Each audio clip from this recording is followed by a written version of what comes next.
gonferimusmidun. Di sini kami akan mempresentasikan mengenai materi tentang organel sel. Selamat menyaksikan, bye-bye!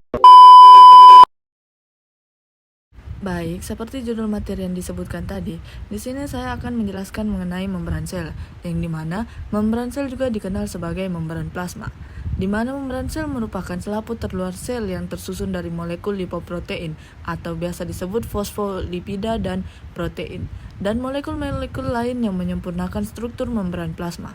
Kemudian membran sel juga memiliki fungsi utama. Yang pertama yaitu pengaturan transportasi atau permeabilitas selektif, yang dimana yaitu mengontrol lalu lintas molekul dan ion-ion seperti oksigen, nutrien, dan zat buangan agar hanya zat tertentu yang dapat melintasinya.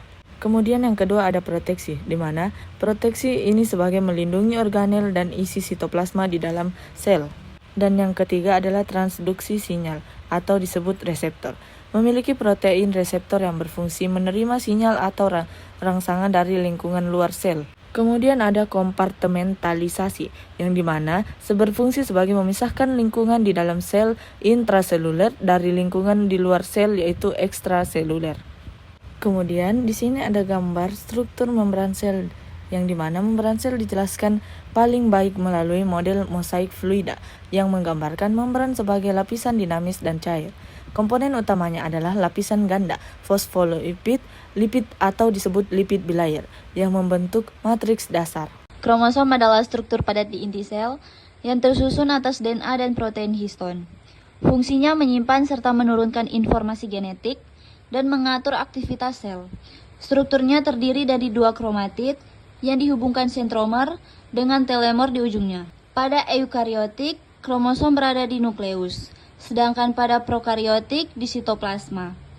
Kromosom berperan penting dalam pewarisan sifat dan pengendalian fungsi sel. Inti sel adalah pusat kendali sel eukariot, diselubungi membran ganda berpori yang mengatur pertukaran molekul. Fungsi utamanya yaitu menyimpan materi genetik, mengontrol ekspresi gen, mengatur ribosom, dan mengatur pembelahan sel. Inti sel terletak di tengah pada sel hewan, tapi di tepi pada sel tumbuhan karena terdorong vakuola sentral. Baiklah, saya akan menjelaskan apa itu sitoplasma. Sitoplasma adalah materi semi cair yang memenuhi bagian dalam sel, di antara membran plasma dan membran nukleus. Secara struktural, sitoplasma terdiri dari 3 komponen utama, yaitu ada sitosol atau matriks cair, kemudian ada organel dan inklusi sitoplasma. Adapun fungsi-fungsi sitoplasma yaitu tempatnya berlangsungnya reaksi metabolik. Sebagian besar proses biokimiawi sel seperti glikolisis atau pemecahan glukosa dan sintesis protein terjadi di dalam sitosol. Adapun letaknya persis di bagian paling luar sel, membungkus seluruh isi sel atau sitoplasma dan organel-organel di dalamnya, serta memisahkan lingkungan dalam sel dari lingkungan luar sel. Kita akan membahas retikulum endoplasma. Retikulum endoplasma tersusun dari selapis membran yang berlekuk-lekuk dan posisinya dekat atau menempel dengan inti sel. Retikulum endoplasma terbagi dua, yaitu retikulum endoplasma kasar disingkat ere kasar dan retikulum endoplasma halus disingkat ere halus. Perbedaan ere kasar dan ere halus adalah permukaan ere kasar ditempel ribosom yang ditandai dengan adanya bintik-bintik di permukaan, sedangkan permukaan ere halus lebih halus karena tidak ditempel ribosom. Selain itu, ere kasar memiliki fungsi yang berkaitan untuk sintesis protein karena ditempel ribosom, sedangkan ere halus berfungsi untuk sintesis lemak, metabolisme karbohidrat, dan detoksifikasi racun. Ribosom adalah struktur kecil dari sel yang berfungsi sebagai pabrik pembuat protein. Organel ini tersusun atas RNA ribosom dan protein, terdiri dari 2 bagian utama yaitu subunit besar dan subunit kecil. Ribosom bisa bebas di sitoplasma atau menempel pada retikulum endoplasma kasar. Fungsi utamanya adalah menerjemahkan informasi genetik dari mRNA menjadi rantai asam amino yang kemudian membentuk protein fungsional. Protein ini sangat penting untuk pertumbuhan, perbaikan, serta pembentukan struktur dan enzim sel. Ribosom bekerja sama dengan inti sel, retikulum endoplasma, badan Golgi, dan mitokondria dalam proses sintesis dan distribusi protein. Karena itu, ribosom menjadi pusat penting dalam kehidupan dan fungsi sel. Strukturnya terdiri dari dua subunit besar dan kecil, terbuat dari rRNA dan protein, dan juga dapat berada bebas di sitoplasma atau menempel di RR kasar. Badan Golgi adalah bagian sel yang terdiri dari membran dan terdapat berbagai jenis membran. Beberapa di antaranya adalah tubulus dan vesikel. Golgi sendiri dapat ditemukan di dalam sel eukariotik yang terdiri dari serangkaian kantong membran tipis yang disebut saci. Organel ini dinamakan dari ilmuwan Italia Camillo Golgi yang pertama kali mengamatinya pada tahun 1898. Fungsi badan Golgi yaitu yang pertama, modifikasi dan pengolahan, yang kedua, pembentukan vesikel, yang ketiga, sekresi, dan yang keempat, pembentukan lisosom. Lalu, badan Golgi terdiri dari 3 bagian utama, yaitu yang pertama regiochis, yang kedua sakules, yang ketiga regiotrans. Maka dari itu, dengan fungsi dan struktur yang kompleks, badan Golgi sangat penting untuk memastikan fungsi yang tepat dari sel eukariotik. Mitokondria. Mitokondria adalah organel sel bermembran ganda yang berfungsi sebagai pusat pembangkitan energi sel karena menghasilkan ATP melalui proses respirasi seluler. Mitokondria memiliki struktur yang pertama membran luar, permeabel terhadap molekul kecil. Yang kedua membran dalam, membentuk lipatan krista untuk memperluas permukaan. Yang ketiga adalah matriks, cairan di dalam mitokondria yang mengandung DNA, ribosom, dan enzim. Fungsi mitokondria menghasilkan energi ATP, tempat terjadinya respirasi sel, siklus Krebs, dan rantai transport elektron. Yang ketiga, metabolisme asam lemak dan asam amino. Mitokondria terletak di sitoplasma, terutama terkonsentrasi di area yang membutuhkan energi tinggi.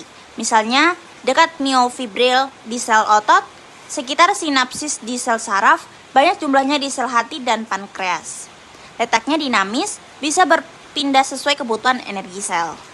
Lisosom merupakan kantong yang berbentuk agak bulat, dikelilingi membran tunggal yang digunakan sel untuk mencerna makromolekul. Struktur lisosom.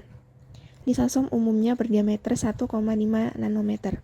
Lisosom berisi enzim-enzim hidrolitik seperti protease, lipase, nuklease, fosfatase, dan enzim pencernaan lainnya. Organel ini bermembran bulat, dengan diameter kecil hanya 0,1 makromolekul hingga 1,2 makromolekul, sehingga sukar dilihat dalam mikroskop. 4. Mengandung sejumlah besar enzim hidrolase, asam yang aktivitas enzimnya aktif pada keadaan pH kurang lebih 5. Fungsi lisosom. Fungsi lisosom yang pertama yaitu adalah endositosis. Endositosis merupakan proses pemasukan makromolekul dari luar sel ke dalam sel melalui mekanisme endositosis. Yang kedua yaitu adalah autofagi. Autofagi merupakan proses yang digunakan untuk pembuangan dan degradasi bagian sel sendiri, seperti organel yang tidak berfungsi lagi. Yang ketiga yaitu fagositosis.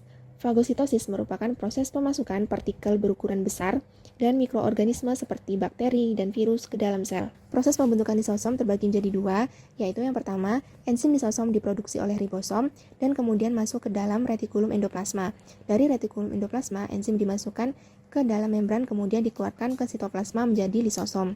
Yang kedua, yaitu enzim dimasukkan terlebih dahulu ke dalam Golgi. Oleh Golgi, enzim ini dibungkus membran, kemudian dilepaskan di dalam sitoplasma. Peroksisom.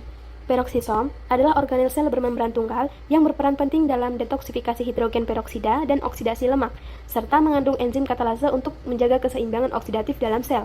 Peroksisom berfungsi mengoksidasi asam lemak rantai sangat panjang menjadi bentuk yang lebih pendek agar dapat digunakan mitokondria dalam menghasilkan energi. Letak peroksisom. Letak peroksisom pertama yaitu di dalam sitoplasma sel eukariotik. Peroksisom terletak bebas di sitoplasma sel eukariotik, baik pada sel hewan maupun tumbuhan, dan biasanya tersebar di sekitar organel lain seperti mitokondria atau retikulum endoplasma. Kemudian yang terakhir ada sitoskeleton. Sitoskeleton berasal dari bahasa Yunani yang dimana cito adalah sel dan skeleton adalah kerangka, atau kerangka sel adalah jaringan serat protein yang kompleks dan dinamis, membentang di seluruh sitoplasma, sel eukariotik dan prokariotik. Secara struktural, sitoskeleton tersusun dari 3 jenis filamen utama. Yang terbesar adalah mikrotubulus, tabung berongga berdiameter 25 nanometer yang terdiri dari dimer tubulin, bertindak sebagai rel untuk transportasi intraseluler dan membentuk silia flagella serta benang spindle.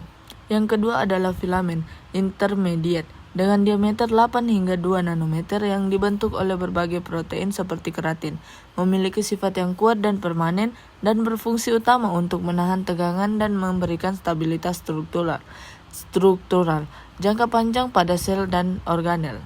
Kemudian yang terakhir ada mikrofilamen atau biasa disebut filamen aktin, adalah yang terkecil berdiameter 7 nanometer, tersusun dari protein aktin. Filamen ini bersifat sangat dinamis dan vital untuk pergerakan sel, kontraksi otot, dan perubahan bentuk permukaan sel. Ketiga komponen ini berinteraksi secara rumit untuk mengorganisasi dan mengaktifkan semua fungsi seluler penting.